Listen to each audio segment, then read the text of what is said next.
নমস্কার বন্ধুরা, মন কিচেনে সবাইকে স্বাগত। আজ গণেশ চতুর্থী, তাই সকল বন্ধুদের জানাই শুভেচ্ছা ও অভিনন্দন। আজকের রেসিপি হলো গণেশজির প্রিয় ভোগ লাড্ডুর রেসিপি। আর এই লাড্ডুটা আমি বানিয়েছি ছোলার ডাল দিয়ে। খুব সহজেই তৈরি হয়ে যায় এই লাড্ডু। তো চলুন কিভাবে বানিয়েছি দেখে নিই। এখানে আমি 1 কাপের মতো চিনি নিয়েছি আর 2টো এলাচ দানা। আমি এটা মিক্সিতে গুঁড়ো করে নেব। চিনিটা গুঁড়ো হয়ে গেছে, আমি এবার ঢেলে নিচ্ছি। চিনির সাথে এলাচ দানা গুঁড়ো করে নিলে পুরো এলাচ দানাগুলো ভালোভাবে গুঁড়ো হয়ে যায়, তাই আমি চিনির সাথে দিয়ে দিয়েছিলাম। এখানে ভালো করে জল দিয়ে ধুয়ে নিয়েছি ছোলার ডাল। আমি 1 বাটির মতো ছোলার ডাল ভিজিয়ে রেখেছিলাম, সেটা এবার পেস্ট করে নেব। ছোলার ডালটা এমনভাবে পেস্ট করতে হবে যাতে একদম খুব মিহি পেস্ট না হয়, একটু যেন দানা দানা ভাব থাকে, সেরকমভাবে পেস্ট করে নিতে হবে। দেখুন পেস্টটা হয়ে গেছে, খুব মিহি পেস্ট আমি করিনি। এবার আমি একটা বোলে তুলে রাখছি। আর একটু টাইট করে পেস্টটা করতে হবে। এখানে কড়াইয়ে তেল গরম করে নিয়েছি। এবার ছোট ছোট চ্যাপ্টা করে বড়ার মতন করে ভেজে নেব।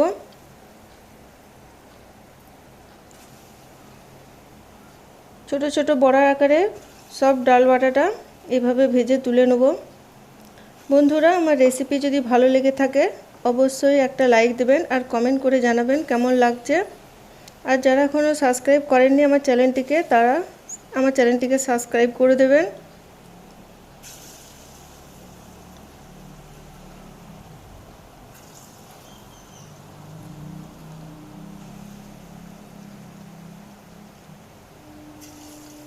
এই লাড্ডু বাড়িতে অবশ্যই বানিয়ে দেখবেন, একদম দোকানের মতো তৈরি হয়।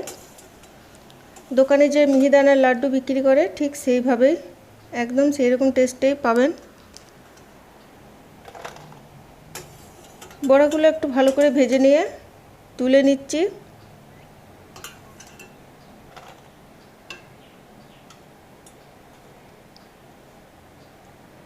বাকি যে ডালটা আছে সেখান থেকেও আমি বড়া ভেজে নেব।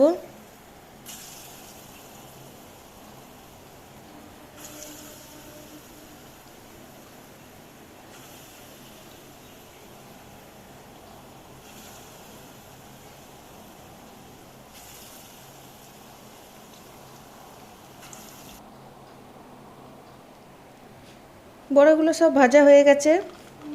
এখন আমি একটা মিক্সিতে এগুলো গুঁড়ো করে নেব।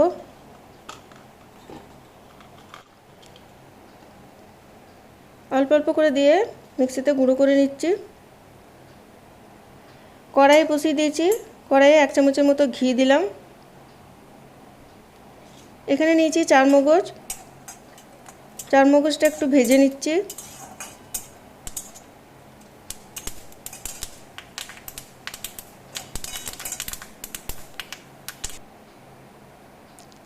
মগজদানা ভাজা হয়ে গেছে, এদিকে ডালটাও গুঁড়ো করা হয়ে গেছে। এখন আমি এই ঘি আর মগজদানার সাথে একসাথে আরেকবার নেড়েচেড়ে ভেজে নেব। গুঁড়োটা দেখতেই পাচ্ছেন কেমন দানা দানা হয়ে আছে, খুব বেশি মিহি গুঁড়ো করবেন না।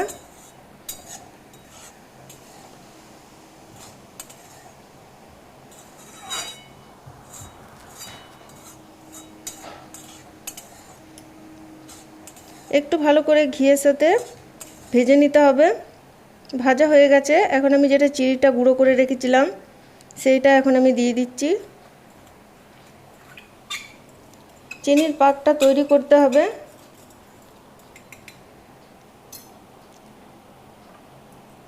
চিনির গুঁড়োটা দেওয়ার পর আমি এখানে ছোটো বাটির 1 বাটি জল দিয়ে দিলাম।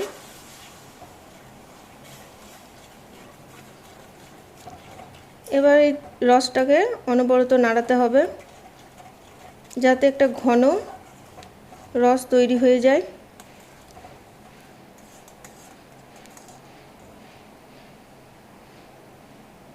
এখন আমি দিচ্ছি রেড ফুড কালার।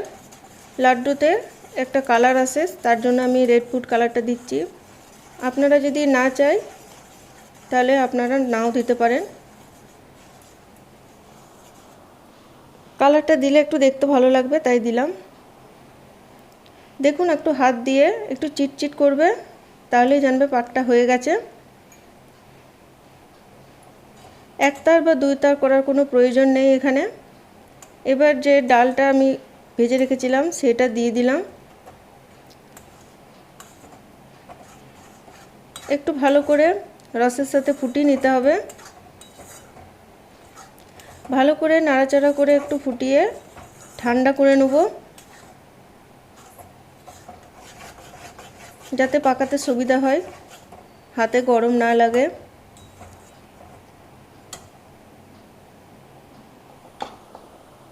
ঠান্ডা হয়ে গেছে। আমি এবার এখান থেকে লাড্ডুর আকারে শেপ দেবো। প্রথমে আমি একটু ঘি হাতে বুলিয়ে নিচ্ছি। এবার একটু করে নিয়ে এভাবে গোল গোল করে পাকিয়ে লাড্ডুর শেপ দিয়ে নিতে হবে।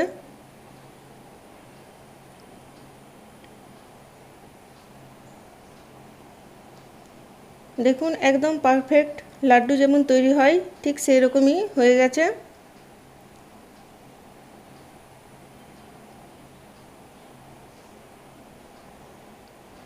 আর এই লাড্ডু খেতে একদমই দোকানের মতন হয়। বাড়িতে অবশ্যই বানাবেন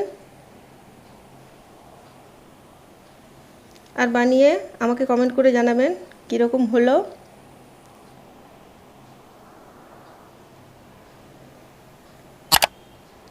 দেখুন সব লাড্ডুগুলো তৈরি হয়ে গেছে,